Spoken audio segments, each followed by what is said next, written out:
Coming to you live from the city of Port Phillip. Welcome to our next program, our next instalment in the show. Thank you to all those of you sent emails and feedback over the past couple of weeks. A number of you have told us you want to talk about community safety and what's happening on the streets of the city of Port Phillip in terms of crime and perception of safety.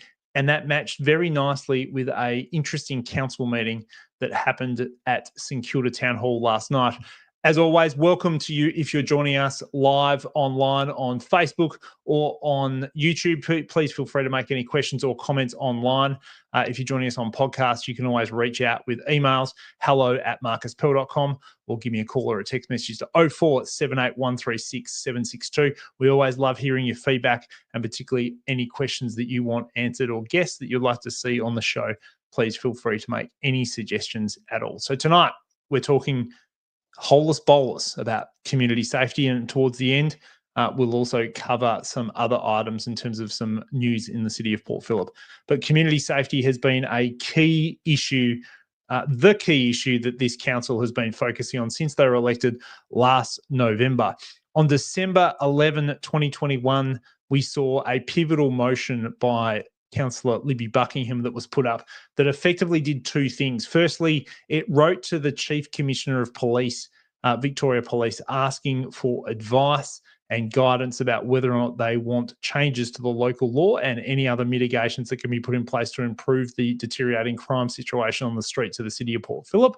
And it also established what the council is calling a roundtable of experts to come together to work on this a solution to this complex issue. Since then, the situation on the streets in the city of Port Phillip has continued to deteriorate. I think I have the actual evidence to determine that, but anecdotally, there's been some significant events as recently as yesterday where we saw a car chase on a suburban footpath in Port Melbourne, machete attacks, random punchings on Fitzroy Street. The list goes on, and the media has covered this extensively, as you can see on your screen, those that are joining us live. This is just one of many exposés that the media has put on, particularly focusing on St Kilda. And the evidence stacks up with this also. This is the crime statistics that you can see online, those that are joining us live, and it's very, very clear that crime is up.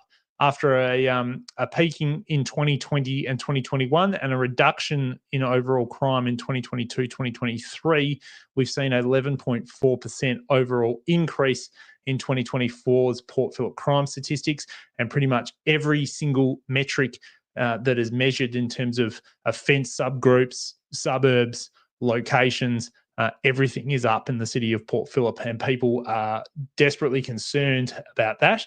Perception of safety has gone down, and the actual crime statistics have gone up in terms of number of incidences.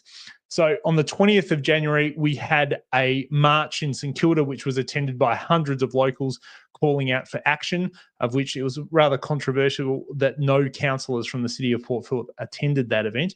And then we found out in January it took 4 or 5 weeks for the council to write a letter to the Chief Commissioner, which we understand has been replied to, but no suggestions have formally been made so far as I understand. That could be wrong, but I do understand it has been replied to by the Chief Commissioner, referring it to local police. So almost, where are we? Almost 2 months, full months on.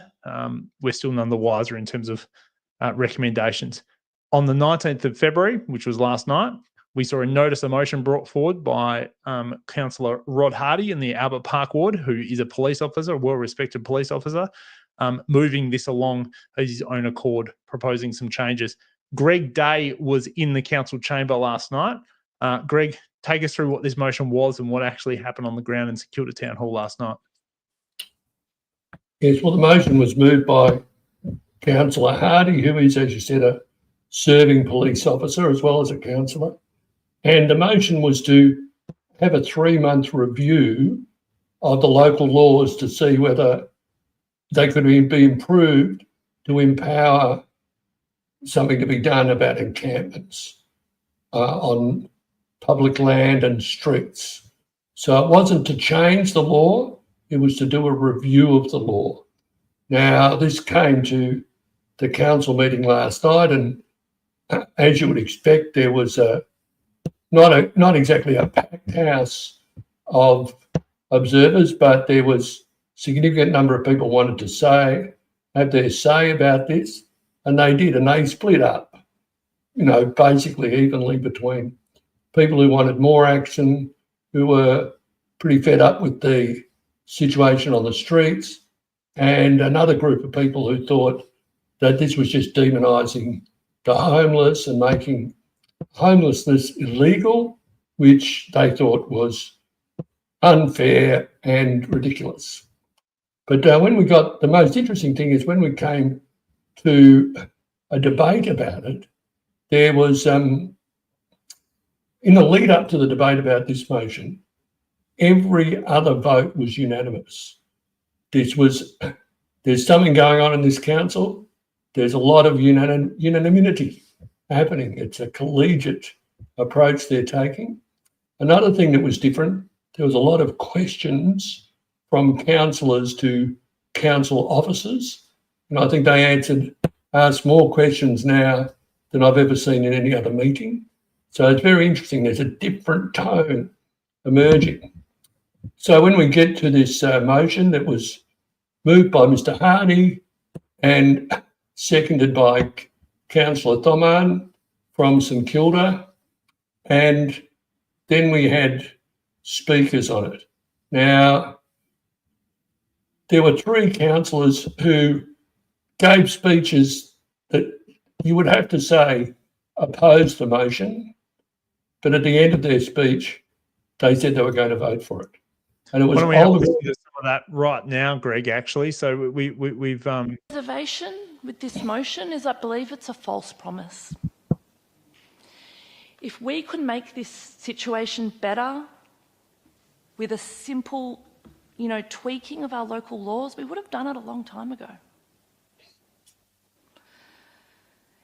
If tweaking our laws is legal, we would have done it.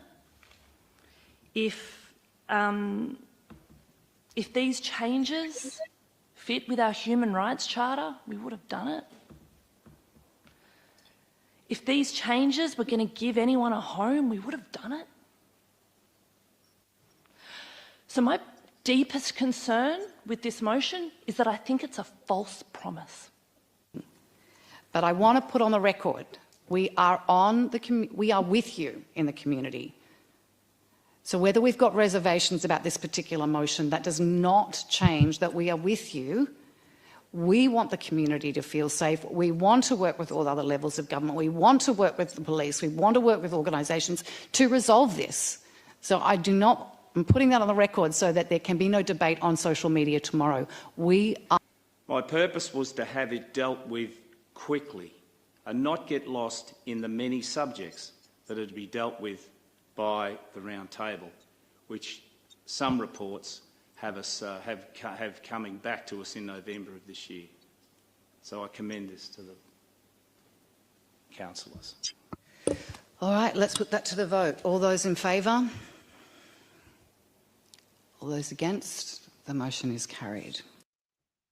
So then we had Councillor Lizzie Buckingham against the motion, effectively then vote for it. And we also heard there from the Mayor, Councillor Louise Crawford, and then the mover of the motion, Councillor Rod Hardy, finished that little sequence there. Greg, go ahead. Well, and everyone voted for it. It was a unanimous vote. It was, yes. The other highlights in that was that Councillor Halliday gave a very passionate speech as well. He talked about, a number of crises facing the city, and that this really wasn't a solution, but he felt the need to have an open mind. And this was a theme that came up in another couple of other speeches, because it's not a decision to change the law, it's a decision to review, get the evidence to find out whether a law like this would be A, legal, B, effective, or C, not compromise any human rights legislation. So it's only a first step. But it's also fair to say that some of the other councillors who supported it, like Councillor Betty J, were very passionate about the need for stronger laws from the position that they came from. Betty J, for example, thought that laws were needed to protect the vulnerable from the people who run these encampments, who can be predatory. So there were many sides canvassed in this debate. Let's join now by Andrew Bond. So Andrew was a former 3-time councillor, predominantly representing St Kilda over that period, so you know this issue all too well. Greg, I didn't introduce you properly. Greg is the managing editor of the Twist newsletter, which is the really only consistent independent media source looking at the city of Port Phillip. So, gentlemen, thanks for joining us this evening. Andrew, what did you get out of last night's meeting? The first thing is I was surprised by the low number of people speaking to the motion, given the call outs to attend and speak. We've sat in council meetings, Marcus, you and I, and one that comes to mind is the change to the alcohol laws, where we would have 60, 70, 80 people want to speak at a council meeting. We had to relocate the meeting to the main hall out of the council chambers. While there were a few speakers last night, it was nowhere near the number of people I thought were going to be there. The second thing is that some of the speakers clearly had no idea what was actually being proposed, or the limits of council's ability to act in this space. Some of them clearly thought they were getting move-on laws, where no such move-on laws or leave the area laws were being proposed by this motion. So I don't think some people had read what it was that was being proposed in the motion from Councillor Hardy. And these people are going to be disappointed when it eventually registers with them that what is proposed is just a rework of the existing local laws combined with fines for the homeless, depending on who you ask. But it's not addressing the move-on laws that some of them thought this was going to address, which I was surprised it didn't address or attempt to address any move-on laws. If you're going to put something up, I would have thought you would try and put up something like that, but that's clearly not the case here, and that's not what this change is proposing to do to our local laws. So, Greg, take us through one last time before we go on the sort of more opinion about what we all think about this and where the council's at. Take us through the individual councillors quickly, if you could. We haven't got a huge amount of time, but quickly, tell us how they spoke. Tell us where you thought they sat on the issue, and then tell us obviously how they voted. Well, starting with Councillor Hardy, his was a very measured presentation, very confident. He put it up short, sweet, no razzmatazz. Very nicely done. It was seconded by Councillor Thommen, who, from his standard, gave a very measured support of it as well. His was quite hesitant. Then it moved on to Councillor Halliday, who talked about the crisis response. Then we've got Councillor Consolo, who her response was that she had reservations. It wasn't a silver bullet, but she was prepared to give it a go. Councillor Buckingham, as you saw, was very passionate about it, gave quite a long presentation about the kind of unworthiness of trying to find people who are homeless, and the futility and the heartlessness of that. Betty J also gave a very passionate speech. She was brought to tears. She said that no one understands the homeless more than her. I'm not sure about that, but that's how she felt, because she claimed a decade's track record of dealing with people on the street and outreach, and she's definitely very passionate about it. But she saw that these laws were there to protect the disadvantaged. That was her point of view. Brian Mears, he spoke briefly, but he stressed the need for us to protect the whole community. So, he was on song for giving more powers to basically get the stuff off the streets, really. But there are a couple of other amazing things came out of last night. We learned, let's move around a little. So, what did finally, Andrew? Before we get into the commentary around the motion, what do you think prompted bringing the motion itself?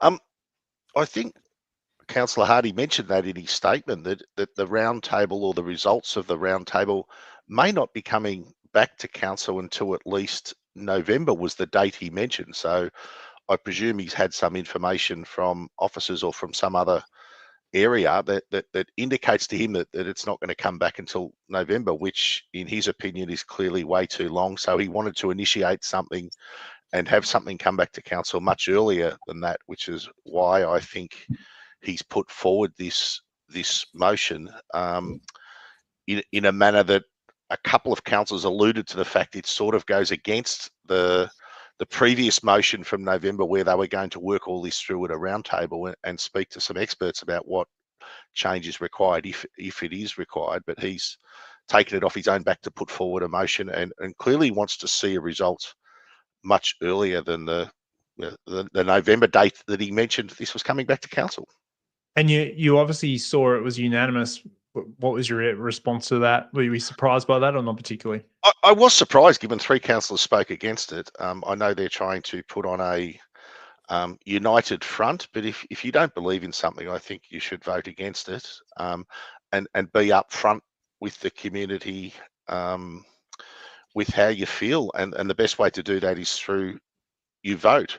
People won't always remember what you said. People won't always remember how you felt on an item, but how you voted goes into the permanent record, and that's something that will go with you for the rest of your time on council. Is you voted for this motion, even though you may have felt that you couldn't support it. In the end, you did, and they all did unanimously. And if you didn't think you should have supported it, you should have not supported the motion through the vote. Let's get into what we think about what prompted it, what happened, and where we go to from here. Perhaps I'll start it off with some more personal views about what I think is happening here, and then we can start the discussion from that. Andrew and Greg, I think the council was forced to move. It was a surprise to many that not a lot of action had been taken on Libby Buckham's motion from the 11th of December. Until we're now well into February. I still don't understand why the roundtables haven't taken place, and there's still little scant detail about how those roundtables will actually operate. And then we heard last night that we may not get formal responses till November. On that basis, that's almost 12 months since the original motion was passed before you can actually move forward with it. So from a optics point of view, they have to be doing something, which is important. From a practical point of view, they're compelled to do something by the deterioration of the situation that everyone's seeing in the media at the moment and what's happening. They've defined that community safety is their number one topic at the moment and probably for the majority of this term, and they need to be doing something and they need to do it together. I'm surprised it wasn't done sooner. I'm also a little surprised, I've said this to him, it wasn't done by Serge Taman. I would have thought the councillor from St Kilda probably would have led the process. I'm very impressed with Councillor Hardy's succinct nature in terms of the way he put the motion, the way he's worded it, the way he's negotiated behind the scenes. I was very surprised it was 9-zip, and I was gobsmacked when 2 councillors said they were supporting it based on when I was listening to their speeches as I played that back today. So all in all, a move in the right direction, but it still doesn't result in action on the ground for some time, which, let's hope it's coming. But there's some more observations I'd like to share with you later on.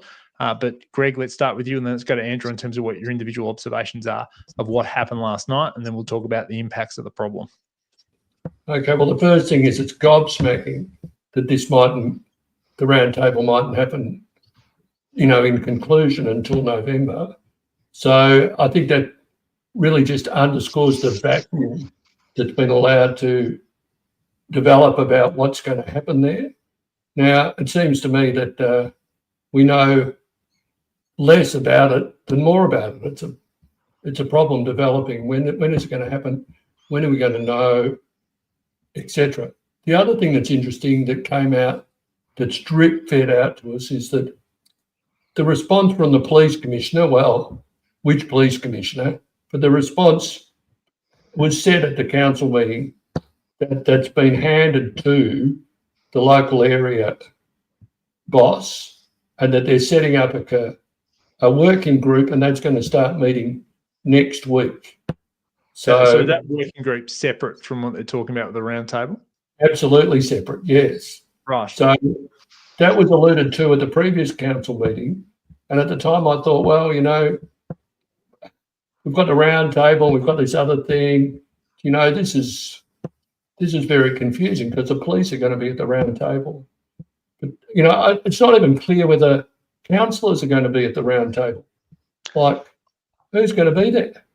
I've got this scene from Utopia running through my head with working groups and roundtables and all those sorts of things. And yeah, we'll get back to you in about 12 months' time. Well, I had you know, what a small life I've got, but I had a dream of a table with 3 legs missing. And the 3 legs were the politicians, the community, and the media. Like, you know, there's a lot missing from this round table. So go figure. Go on. I was going to say, from my point of view, Marcus, I think they're heading down the wrong path by trying to solve the issues we're currently seeing in St Kilda through a change to the local law. They seem to be going all in with this change to the local law. And as Councillor Buckingham alluded to, it's very much a false promise. And I agree with what she said last night about this isn't going to deliver the change that many people are demanding. For some background, I've always believed the local laws in Port Phillip were adequate to deal with any items within council's remit on our streets, such as illegal camping and the piles of belongings and rubbish that accumulates when these camps occur. I've also often believed that what was missing in the past was the will to implement the existing local laws from some at council. And I've had many robust discussions with council staff, some of whom have a different interpretation to me of the City Port Phillip local laws as they existed prior to the last review. Some officers felt the local law was a little unclear as to their ability to clean up rubbish and abandoned items on our streets, or its ability to address the blocking of footpaths. I never shared this view, and in my opinion, it was very clear we could address all of these items and issues of the blocking of footpaths and the blocking of public spaces and the accumulation of rubbish with the existing local law. However, in response to this feedback from some officers, the council tightened the local law around the camping at the last local laws review to specifically call out camping and furniture and to remove this grey area that some thought existed in our local laws. And that's where the law as it currently stands now sits.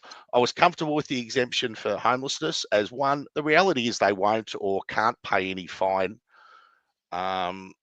should being homeless be made illegal or fines being issued to people who are made homeless. And 2, they have nowhere to move on to. It's always the question of, we want move on laws. Well, where do you want them to move on to? And we've been saying that for years. All that's happening is we're chasing them around St Kilda. The local laws in practice, we have, after the last lot of changes, by and large, every morning the camps are packed up and the rubbish collected in accordance with the existing local laws. However, local laws guys often encounter difficult people who can only be engaged with a police being in attendance. And that's also always been a challenge, is getting the police there so they can address some of these locations where there are difficult people.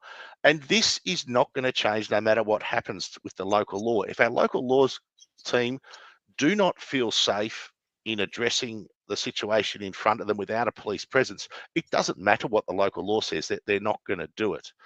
And this is sort of how the local laws have worked all along, or should have how they should have worked all along, and it's certainly how they have been working since the last lot of changes were adopted. But yeah, the police, it doesn't matter what the local law says, our local laws team are not going to go in there without a police assistance or without police presence. So that's the key area that was sort of forgotten last night, and I was disappointed it wasn't mentioned that, hey, we need the police to support our local laws team so they can implement our local laws as they exist right now. So that's it. That's been a consistent view, obviously, Andrew, of yours for some time. The thing I found most interesting last night about watching this back is, and perhaps I'm being a bit provocative here, but I think it's actually the power of ROP. I said this when they first got elected, that they're in a commanding position on council. We saw that. I think we saw that commanding position in action last night in terms of just how they're able to maneuver themselves and keep the focus on the council being unanimous, but prosecuting their agenda and not being put into inaction. The three middle councillors, as we call them, which is Consolo, Halliday, and Macon. Sorry, not Halliday. Correct me where I'm going wrong here. To man, rather. Were all fairly muted in their comments. I was surprised. Not to say their comments were bad or anything like that, but they were very procedural comments, agreeing with what the ROP councillors had said, and maybe that could have been because of the fact that there was some emotionally charged and powerful comments that were made by councillors last night. But to get a unanimous vote on this issue is very, very impressive, and it shows just how powerful I think those three ROP councillors are. Perhaps in contrast to the last council, but I was astonished last night that got through unanimously, and it's interesting to see what impact that will have on the mayoral elections later in the year. The other difference last night was that all the councillors spoke about how they had worked together to come up with what Councillor Hardy put forward, and Councillor Hardy said he had worked with Councillor Buckingham because she clearly was uneasy about certain elements of it. And that may be the difference between the last term of council and this term of council, is that they've got ROP councillors there who are prepared to work with other councillors in order to achieve an outcome and not just put up a motion they know they're going to lose. And the end result's very good, I think. Like the optics of it are very good. The reality on the ground might be something different. But to be frank, like as you say, and I think most councillors would agree with this, there's a big component here that needs to be lifted by the police. There's only so much that these councillors and that council can do, but they're showing a willingness and a commitment to make sure they're doing their bit. But I think it's fairly obvious that these councillors are starting to navigate the reality of council land and also the city of Port Phillip. And I think the organisation is the optics of what the motions and what they're meant to be doing is moving too slowly. On the ground, they seem to be doing a lot more. But in terms of this roundtable and these sorts of things, this should have all been done by now, effectively. If you really, the state government got a roundtable or a federal government got a roundtable together, it would have been done within 2 weeks, and the results would have been published within 6 weeks. To have that process take 11 months is just not acceptable in my mind. So councillors have had to take matters into their own hands to make sure that they're putting a spotlight on an issue which everybody in the community is talking about. Greg, tune in. Well, you may well be right. I think that the thing is that there's been a lot of an investment in this round table, and so to keep that live and unanimous, people have made concessions. So, they're if you're using a all-in kind of gambling metaphor, they're trying to, hedge their bets on the round table, which, could be very successful. Might take a long while, but it could be successful. Any final comments on what we saw last night at the council meeting, or any predictions you'd like to make, Greg or Andrew? Just speaking to what was actually passed last night, I don't think we've looked at the specifics of it. My read of what was proposed is that the only real change from a practical point of view is going to be our local laws potentially issuing fines for being homeless. There were no move on or leave the area provisions, which is going to support disappoint many once they work out that this is the case. In our time on council, Marcus, we had a very clear advice that any move on power would be a duplication of a state-based law or power. Victoria Police have move on powers or leave the area powers in the event they believe a crime is going to be committed or has been committed. This is very clear in state legislation, and therefore council has no ability to introduce the same or similar laws in this space. And this is written very clearly in the Local Government Act, which specifically prohibits council from duplicating state or federal laws. And the purpose of this is to ensure clarity in these laws and that there can be no confusion whether a state law or a federal law or a local government law applies. If they have a law in this area, council cannot enter that space. And that's why I think that would have been left out from what was put forward last night. Will anything change? Should what was proposed? Yeah, that was my next question to you. In 12 months' time, is it going to be better or worse? Well, the answer to this, in my opinion, is that very little will change if this proposal was adopted. These proposed changes will not result in local laws on the ground doing anything different to what they do now. They go in and clean up the camps if it's safe to do so every single day on Fitzroy Street, on Acland Street, on Carlisle Street, and various other places around Port Phillip where these people are moving on to. My view, I think Councillor Buckingham was correct when she said these changes are going to disappoint, and they're a false promise to many who think they will be the solution. I'm also concerned that any changes in practice will be the potential issuing of infringements to the homeless. The other technicality I saw in this law was a literal interpretation of what is proposed would mean that council officers could issue infringements to people placing beach towels or picnic rugs in our parks and open spaces if someone intends to lay that towel down or that picnic rug down and sleep on it, because it meets the definition of furniture, good or chattel under the proposed change, and a towel or picnic rug could certainly enable the ability to sleep. Same would also apply to beach cabanas. So I often see people sleeping in our parks, in the botanical gardens, or under a cabana down the beach. So what's it going to mean for that if we are to interpret the law as it was written and apply the law equally to everyone across our entire city? Greg, 12 months from now, is this situation going to be better or worse? Well, I thought that Councillor Hardy was clever to define it as an encampment situation, and that separated it out from the cabana or the lying on the beach or having a snooze in the Botanic Gardens. But look, I don't know. I think that's why it's a review. They need to have a good look at it. And, fair enough. Like, I'm not a legal expert and I'm not out there with my stab vest on moving people on. So, but look, I do think that, it's, today, just yesterday, the rough camping encampment at the Corroboree Tree got cleaned up and moved on. Now, that's been there for over 12 weeks, and then it all happened one day. Now, obviously, as attention gets on this, the authorities are getting their act into gear to use what laws they've got to do things rather than letting it sit there. But, it takes, in experience, 6 to 8 to 10 to 12 weeks for something to happen. Now, I think that's a problem.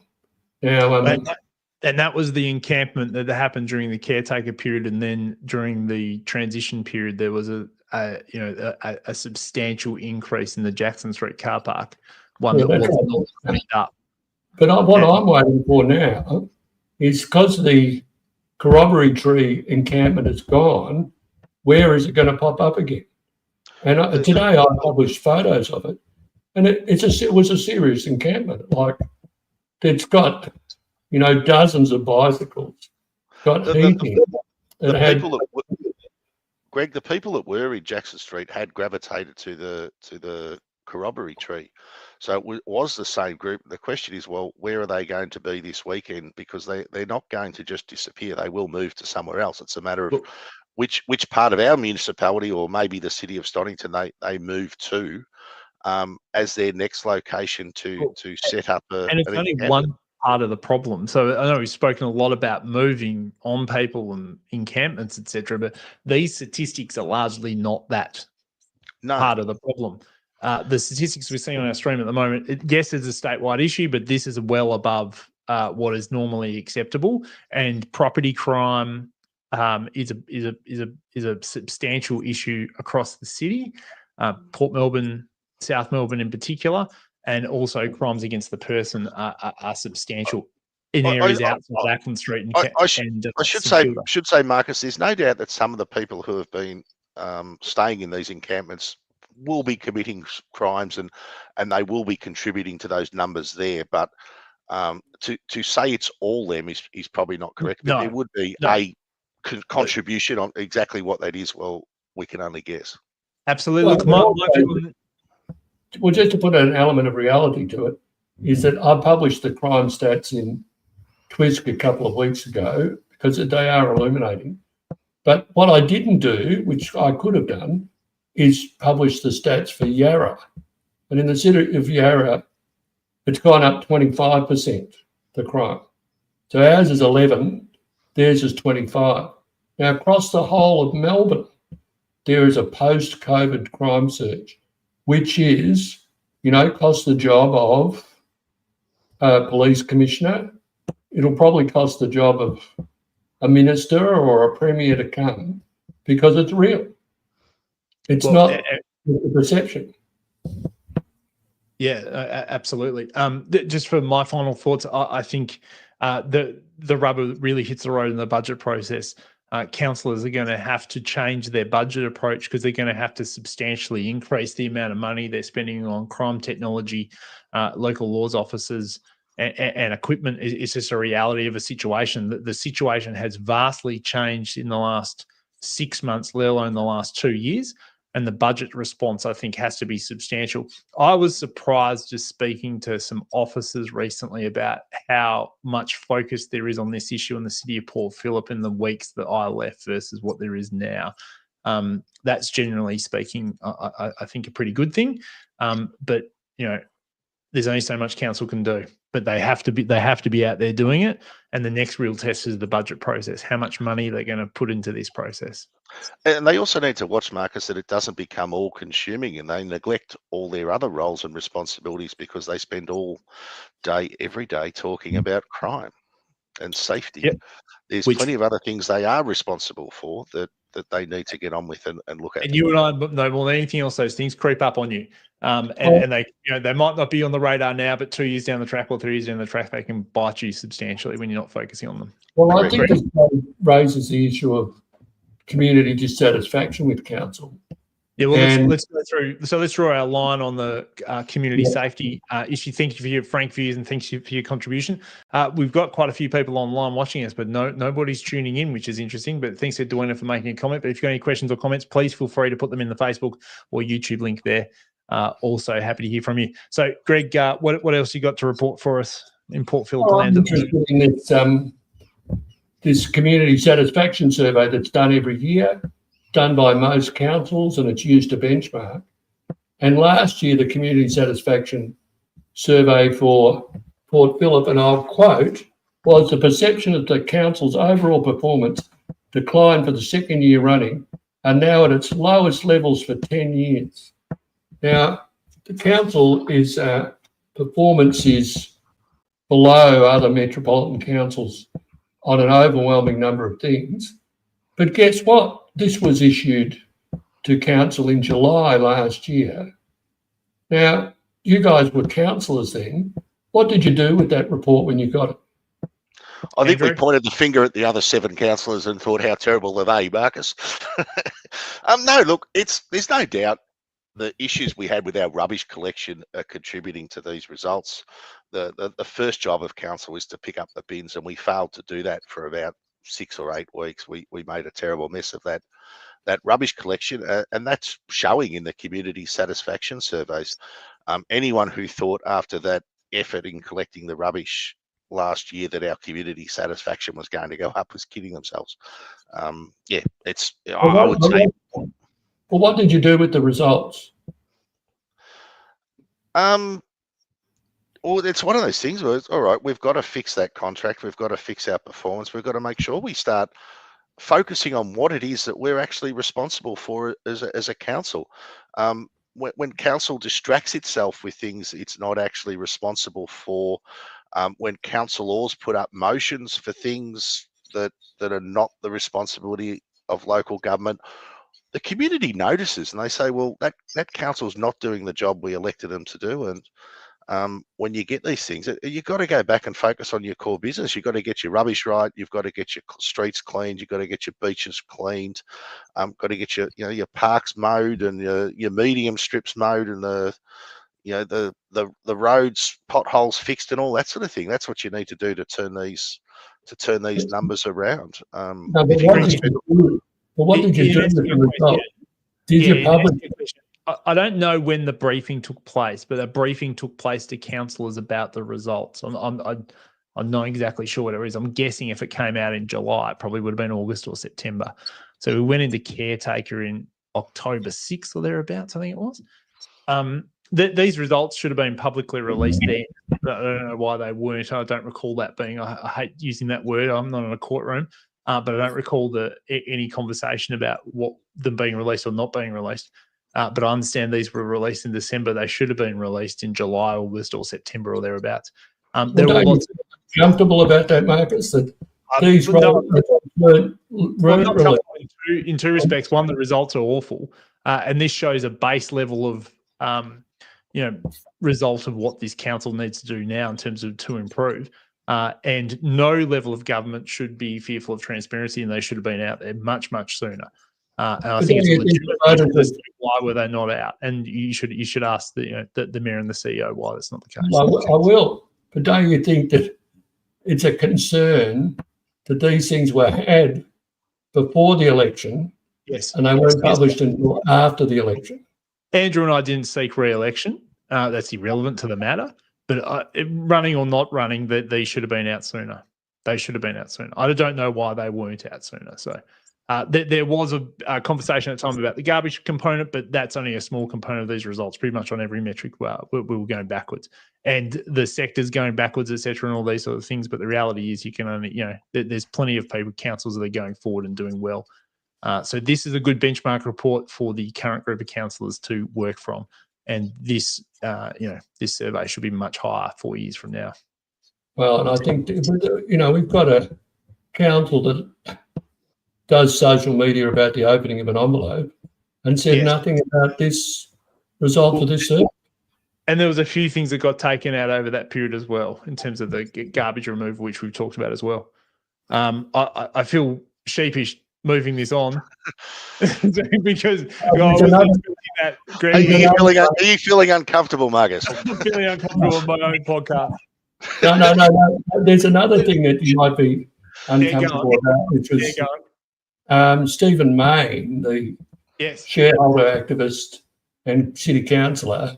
That's it, Manningham City Councillor and City of Melbourne Councillor as well. Yeah, he turned up at their Melbourne City Council meeting last week and asked about the sale of Citywide to Cleanaway, because he asked questions about, because of course the latest Citywide results were just to stop this, the City of Port Phillip contract for garbage collection is with Citywide, who is currently owned by the City of Melbourne, and the City of Melbourne resolved to sell Citywide to Cleanaway last year, subject to ACCC approval. But which hasn't been given. No, true. Yeah. But the debacle with garbage removal last year came from when we were moving. The City of Port Phillip was moving its contract from one contractor to Citywide. So the City of Port Phillip is obviously heavily reliant on Citywide. So, Greg, I hope that gives some context to people, but go ahead. What's relevant is that the ACCC concern was that the market share that Cleanaway would have, which would distort the prices and increase the costs of our garbage. But since then, we've had a thing where we've ended the contract earlier with Citywide because the contract was unsustainable for them. So, this is another piece of this shambles. another piece. Any update on the ACCC approval? No, I tried to ring them today, but no luck. But Okay. Nick Reeves told Stephen Mayne that they were negotiating with the ACCC and that a certain former Premier's nose was out of joint. Who was chairman of the chairman of Citywide. Yeah, yes. And look, to our previous point, we were talking about the customer satisfaction survey. I'm not trying to redeem myself here at all, but I was the councillor that got those two review documents done, and I think if I hadn't have taken those efforts, they never would have come to surface. So, and if we're big noting ourselves, Marcus, I was the councillor who got the probity investigation. Oh, correct. So, but between the two of us, we tried to clean our hands of a mess that was we should forever hold our head in shame on. But we ultimately took accountability for that. I would hope we should rebrand this the Redemption Podcast. Maybe we should have a confession corner. You do your best at the time, but sometimes you get it horribly wrong, and we got it horribly wrong with that one. And the numbers never lie, Marcus. No, the numbers never lie. Okay, what else we got? So we're 45 minutes in. Is there anything else you'd like to add, or any bits of gossip you got for us? Oh, we should be reviewing the Paran by-election, Marcus. We'll get there, but we're 46 minutes in. So anything to do with City of Port Phillip before we go on the Paran?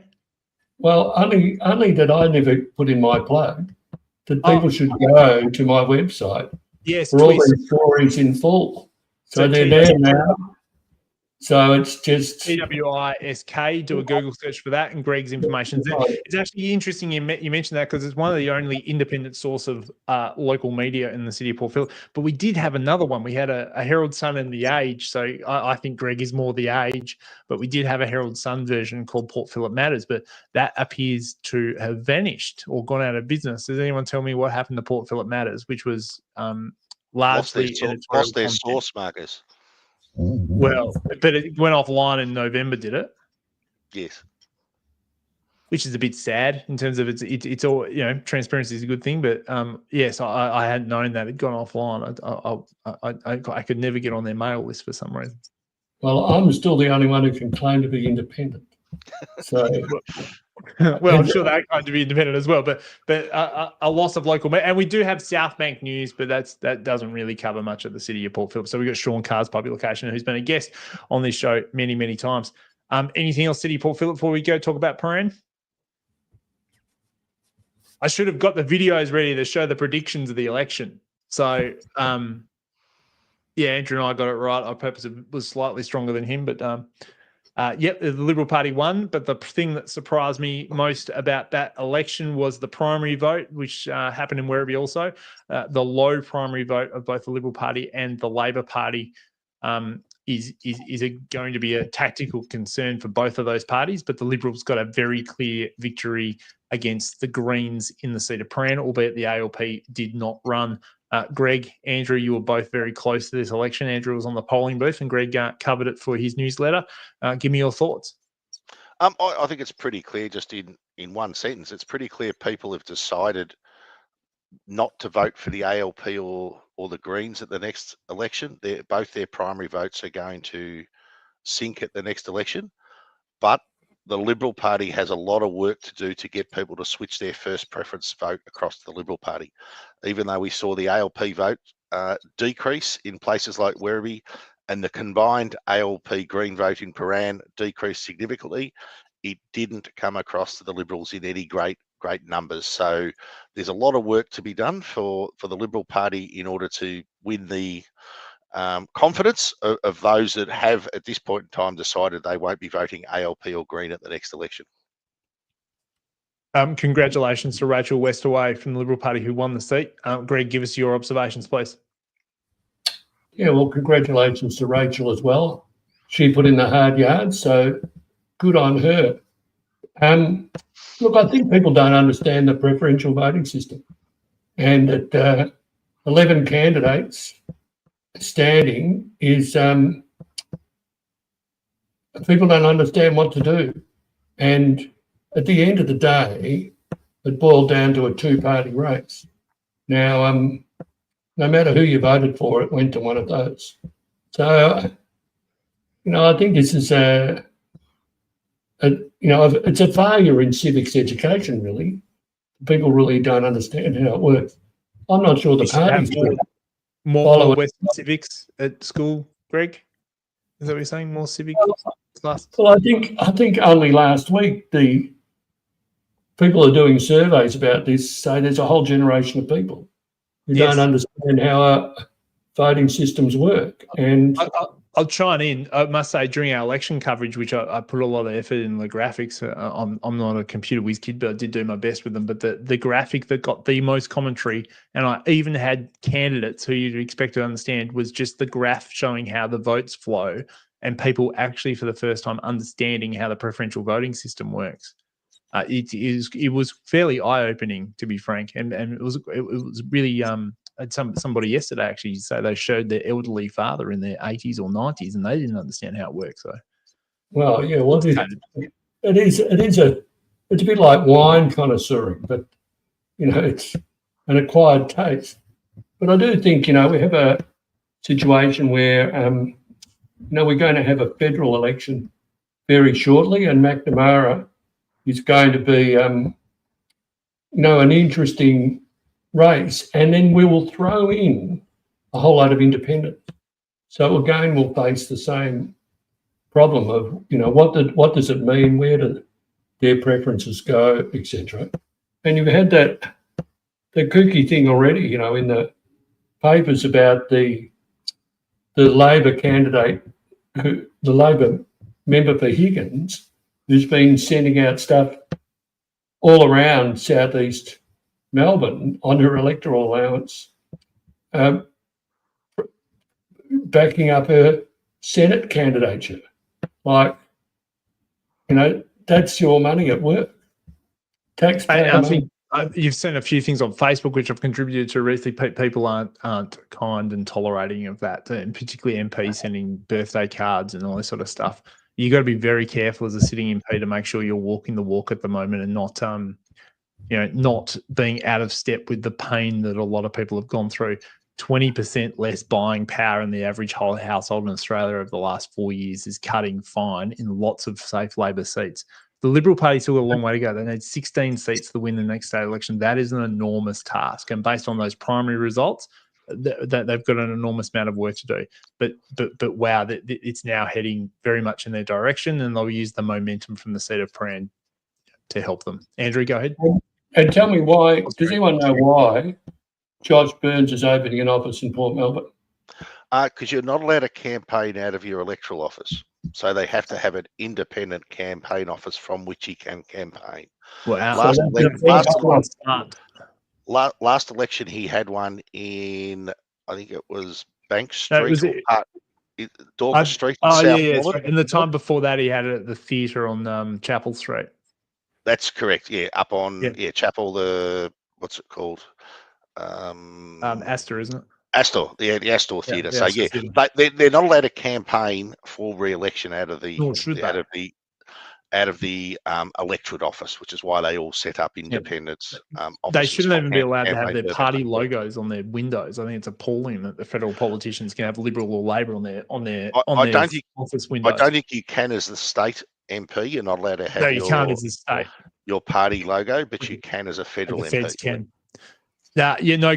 Josh knows that he needs a base level of vote in Port Melbourne to win, and they've been, they haven't been spending enough time in that area of the electorate, and the Greens are still very strong in South Bank. So that's probably the right place for his office to be located. The Liberals have put theirs in St Kilda. In fact, we'll have a McNamara show in a couple of weeks' time, because we've got an election somewhere between 10 and 13 weeks away. We'll see what happens. So where is the Liberal one? Liberals just around the corner. Yeah, just around the corner from Josh Burns in Blessington Street. Not a high-vis location, but it's still in St Kilda, which is interesting. Andrew and I don't love campaign offices. So if you want to have a campaign office, have a blue T-shirt as you walk around the streets every day for months and months and months, and you'll probably get better coverage than you would spending $10,000, $20,000. A very wise person once said to me, Marcus, as all candidates do with a campaign office, is sit in there and think they're campaigning. If everyone in that office is not already voting for you, you've got bigger problems. Well, I think. Yeah. they Anyway, probably- we're not here to rant on about grumpy old men. All right. Well, So they stem back from the American model, where the phone banks were. But you don't need phone banks anymore.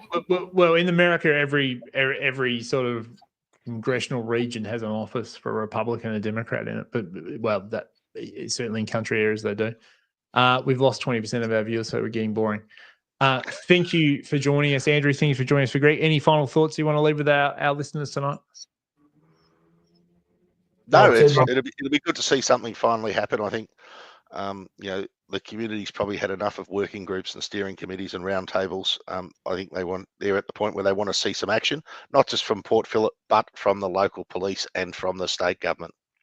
Absolutely. And as part of the council group last night, there will be winners and losers, and there will be substantial repercussions for how people voted last night. No doubt about that. Being a councillor is not an easy thing to do, particularly when you're faced with issues like that. The community will say, congratulations, you're unanimous. But some people are playing to their base very, very well politically. Some people are focused on the problem and solving the problem. All of the councillors' hearts are in the right place, but only time will tell to say if they took the right post with their voting patterns last night. Thanks for joining us. Thank you, Marcus. Have a good evening. Good night.